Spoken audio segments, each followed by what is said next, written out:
Welcome back to Sage and Stone Homestead. My name is Heather. We have had quite the past few weeks as far as rain goes. It's been a little bit difficult because this is the busy time of year where I'm supposed to be doing a whole bunch of stuff outside, and I've been having to kind of plan with the rain and the storms what to do. One of the great things though about it being so rainy so frequently is that I haven't had to water the garden.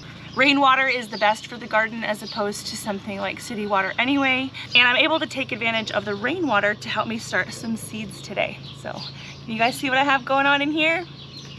Last year I grew black-eyed peas and pink-eye purple hull peas, and we love them. We actually still have quite a few of them, but there's an area on our farm that's a relatively new planting space, and I want to be able to plant that out soon. This is definitely one of those crops where I can kind of set it and forget it and still utilize the space that I have to grow some food. So with something like cowpeas or really any bean, you can get a better germination rate or a quicker germination if you pre-soak them. So I've pre-soaked the peas in here. These peas are called chicken and dumplings peas. One of these girls that you see walk behind me is very picky. She hasn't been liking the black-eyed peas that I grew last year. She loves chicken and dumplings, the meal. So I figured maybe we could win by association with these. This is what they look like dry. You can totally plant these straight in the ground if you'd like to. Last year I started them in start pots like this and I had really great success.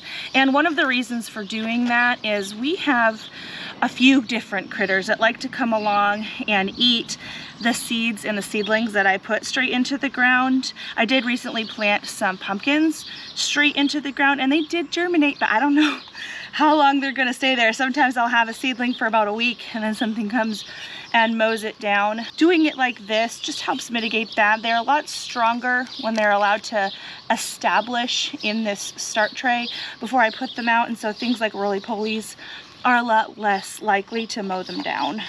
So all I'm doing is taking my chopstick and creating a hole. Usually I like to plant 2 seeds per hole so I can ensure that I've got enough plants or I've got enough germination within my trays. What I'm doing today is I'm just planting extra pots, so whatever doesn't germinate is fine. I'm planting more than I need anyway.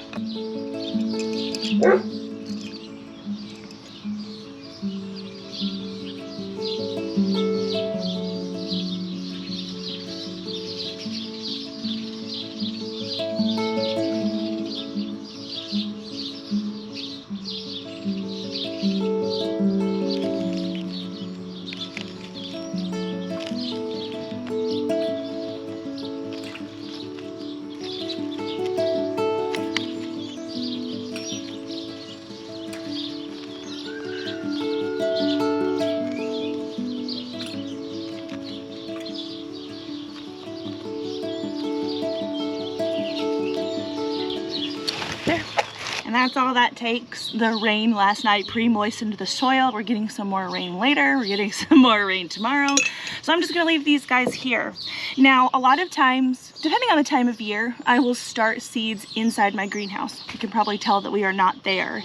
One of the issues that I have once I put the shade cloth on my greenhouse for the summer is that the seeds that I start in there, they're used to that shade cloth and they're kind of used to the protection from the wind that the greenhouse provides. And so when I then bring those seeds out into the full sun and the full wind pressure, a lot of times they can suffer. So I can just start them out here. They're automatically coming out into those conditions and they're a lot better off for it. One of the things that I do as part of my morning routine is walk out into the garden, see what's going on, see what's new. A lot of times the morning is the best time to find things like mushrooms. I don't expect to see any mushrooms over here, but I do see we have sunflowers that have germinated. There's a little bit of bug pressure on these guys, but that's why I plant so many per hole, because at least one of them per hole should fare well. I recently planted some loofah seed right here. Nothing's coming up yet. Do you guys have these everywhere? The cicada wings. We have them all over the place. It's like our mulch is glittering.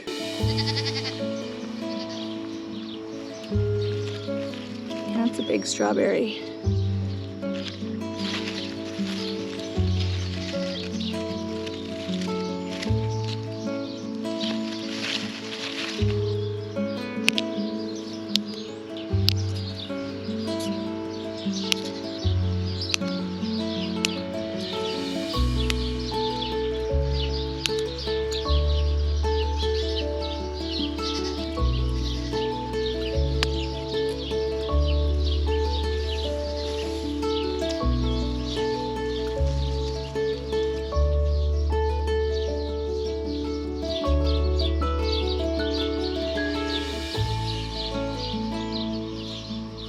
Good morning, handsome. Do you want this?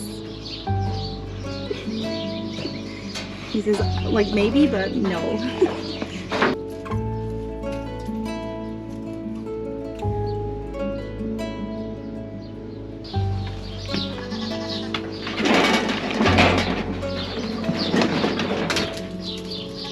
Good morning, handsomes. I didn't bring any cookies, and it's not food time yet.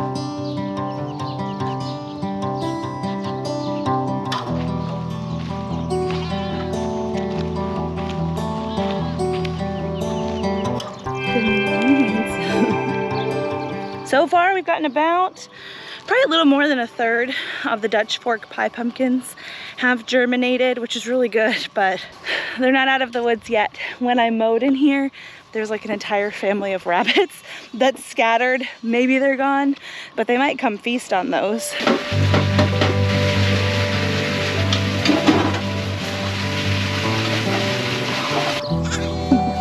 Good morning. Hello. Don't do it, Win.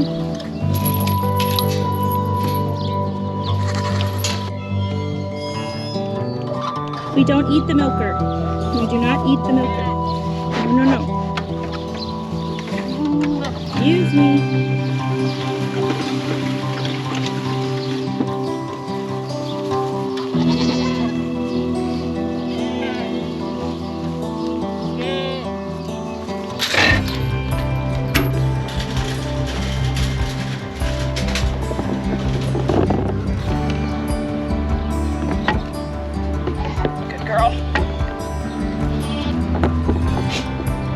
I need you too. Good boy. Good boy. Atta boy.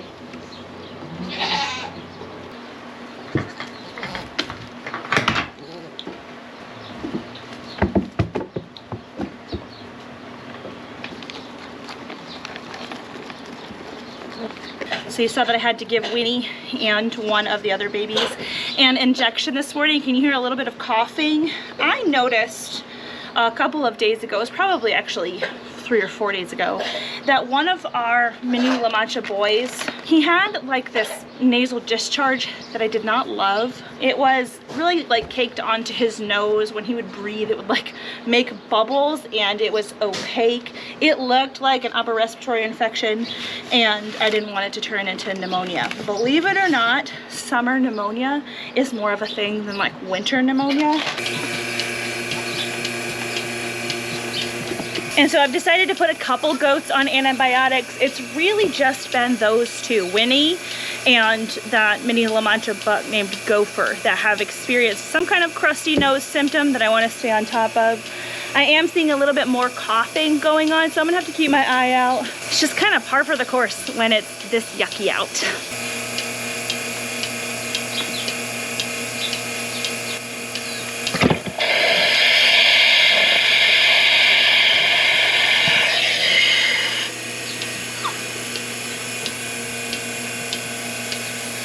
This time of year too, the flies have come out. They've really liked the molasses that I put on the goat's feed. And really, I only put the molasses on their feed so that their bioworm will stick. It's this powder that really helps us in our very muddy and mucky, kind of swampy goat situation. Even with that, I have been having to give dewormers, mostly to my bigger girls. When the ground is this wet, this consistently, I feel like you can only do so much naturally, unfortunately.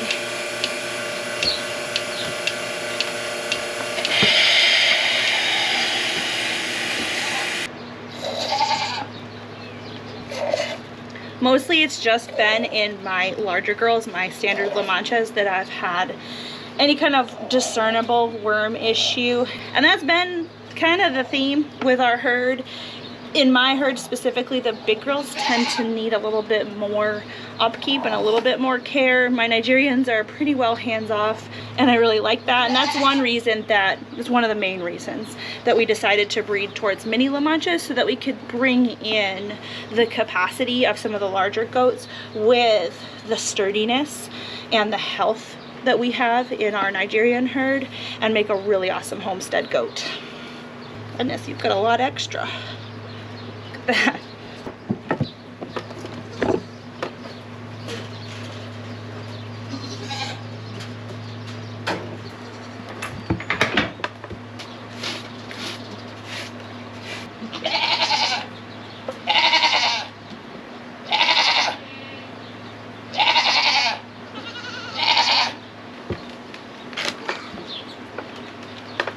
Breezy has had dewormer a couple of times. My other mini La Manchas, and my Nigerians for that matter, they've been really solid. None of the other mini La Manchas have been through the process of kidding and milking, and that in and of itself is super stressful on a doe. So I don't think I'm going to count this against her. It's been a wet year, and that's just hard all around.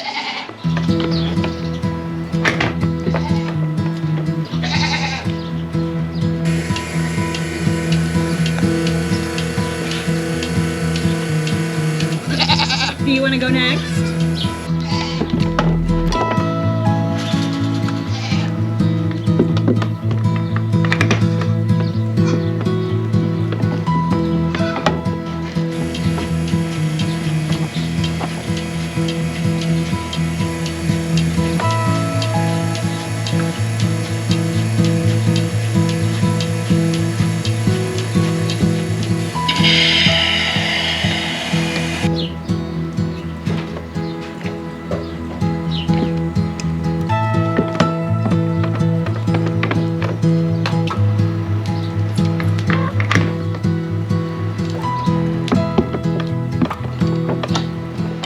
Clover here still has her babies on her. I have been leaving them on her full time. They are probably 12 weeks old at this point. She's pretty kicky. So I really haven't been milking her. She does have a little bit extra in here that I could try to get, and I really do need to train her. I have been hobbling her up and putting the milker on her occasionally, but she doesn't love it. Clover's a 2-year-old first freshener.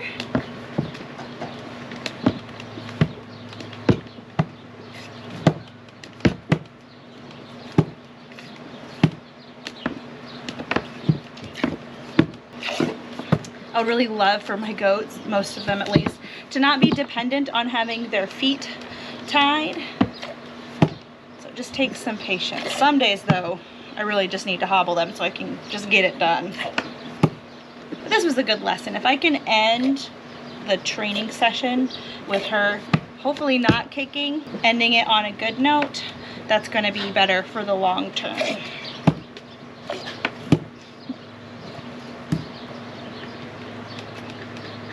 There. Not bad. Good girl.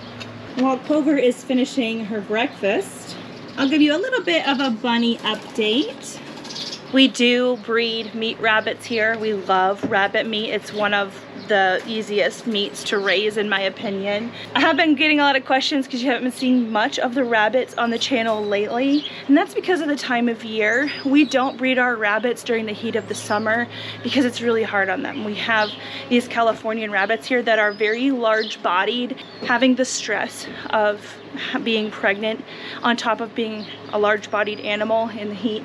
It hasn't been good historically, so we stopped breeding. It kind of depends on how the spring is going, but we usually stop breeding sometime in March, and we won't breed again until about September. I do have some mamas with babies right now. These guys can probably be weaned. But really, the rabbits are just going to be hanging out for the majority of the summer, just getting through it, and then we'll pick back up in the fall time.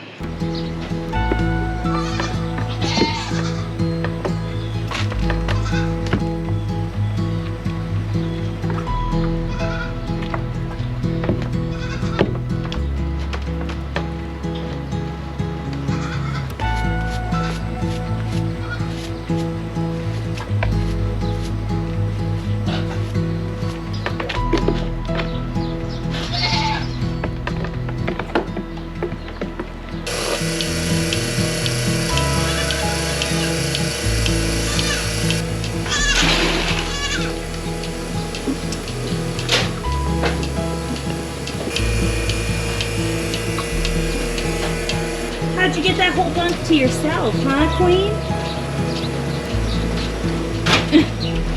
Come on, look. Let her eat. Goodness.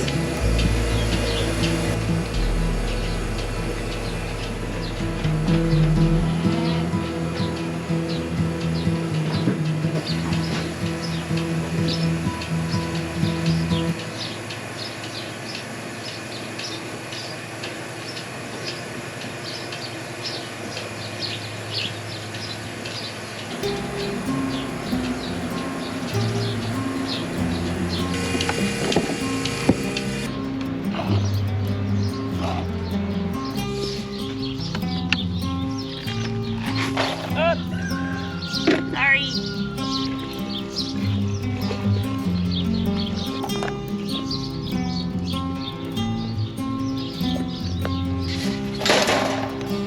Watch out! Watch out!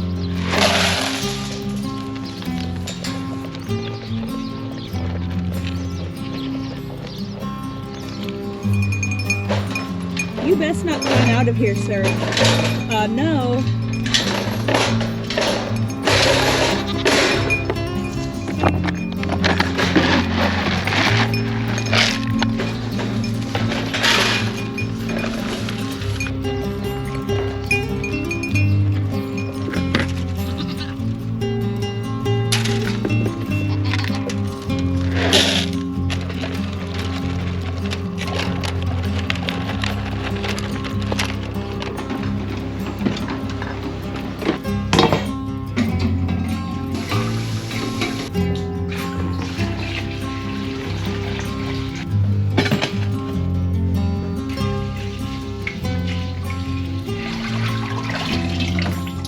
Couple goats that I'm just simply not milking right now that we could. An example is Clover. She is nursing her babies. Talia needs to work on her body condition. She's feeding one baby right now. And with Breezy, her boys are just getting big, so they're taking a lot of milk. So I'm only getting about 1.5 gallons every day, but it's still plenty, especially with the garden season being in full swing. It's kind of a relief not to have a lot of milk to deal with, but in any case, I still need to deal with some of it. So I'm about to have another cream separating day so we can have some lovely butter. If you are curious about that process, I'll link this video up here.